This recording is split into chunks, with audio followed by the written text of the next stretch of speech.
serial murderer who has never been caught after more than half a century. A man who called himself the Zodiac Killer. Known as one of America's most prolific serial murderers, the infamous Zodiac Killer.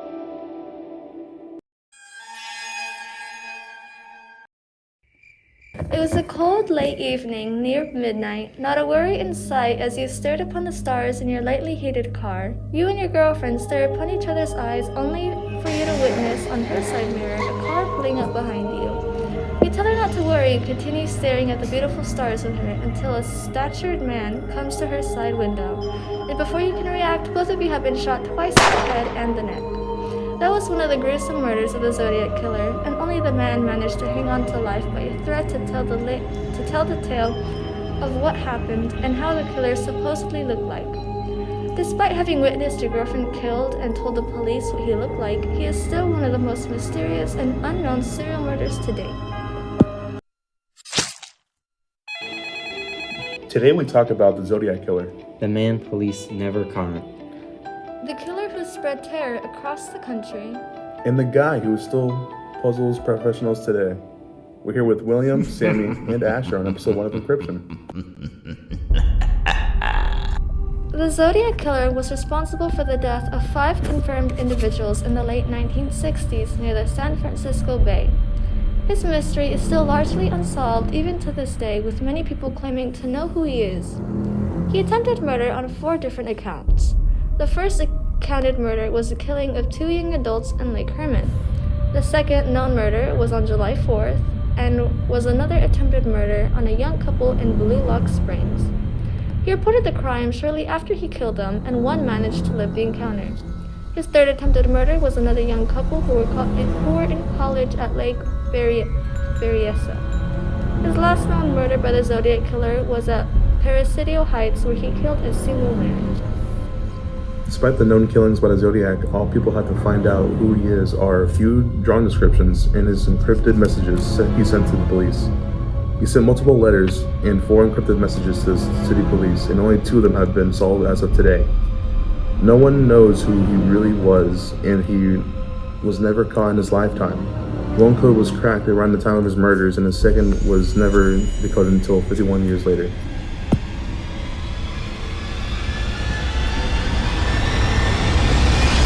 Operating in rural, urban, and suburban settings, he targeted young couples and a lone male cab driver. On December 20th, 1968, a high school couple by the names of David Arthur and Betty Jensen. The couple was on their first date heading to their school's Christmas concert. They visited a friend before stopping at a restaurant and going onto Lake Herman Road, which was a popular road for couples. The Zodiac presumably parked beside them and ordered them out of the car. Jensen was the first to leave, and halfway out, David was shot in the head. Trying to run away and flee, Betty was shot 5 times in the back. 6 months later, the Zodiac Killer reported that he was responsible for the killing of the young high school couple. He went on 6 months later and killed another couple. The Zodiac Killer, on July 4th of the following year, became known to the public of San Francisco. The young couple, Michael and Darlene, were parked in a lot only 6 miles away from the previous killing when the Zodiac Killer had supposedly parked behind them. He walked up to their car and shot them both in the head twice. He went on and told the police about his killing, and Michael managed to survive and tell the police exactly what happened and give a rough interpretation of how he looked.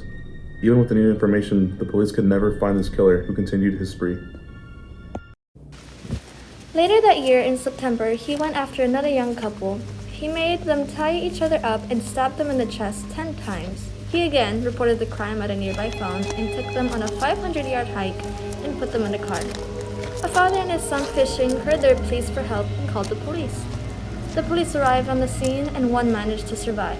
The other died 2 days later.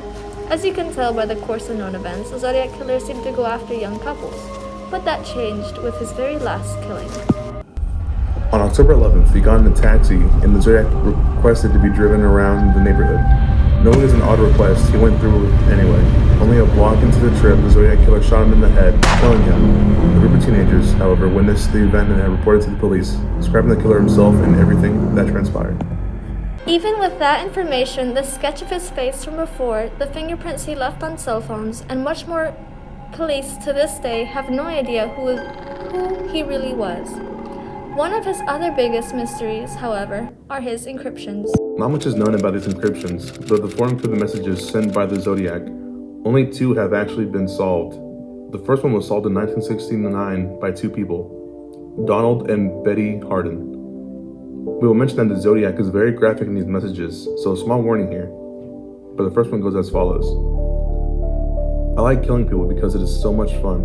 It is more fun than killing wild game in the forest, because man is the most dangerous animal to kill of all. Something gives me the most thrilling experience and is even better than getting rocks off of a girl. The best part is that when I die, I will be reborn in a paradise, and all I have killed will become my slaves.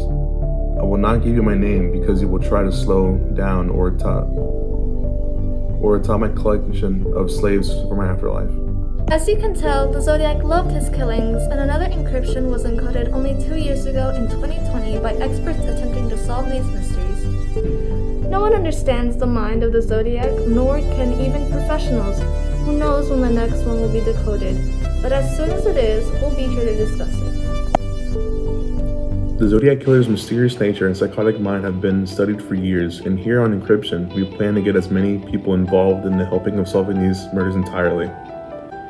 If you like this episode, join us on the next one where we discuss the killer's notes and written messages to the police, as well as further information to solving and explaining the Zodiac Killer's encryptions. This was Sammy, William, and Asher in episode 1 of Encryption.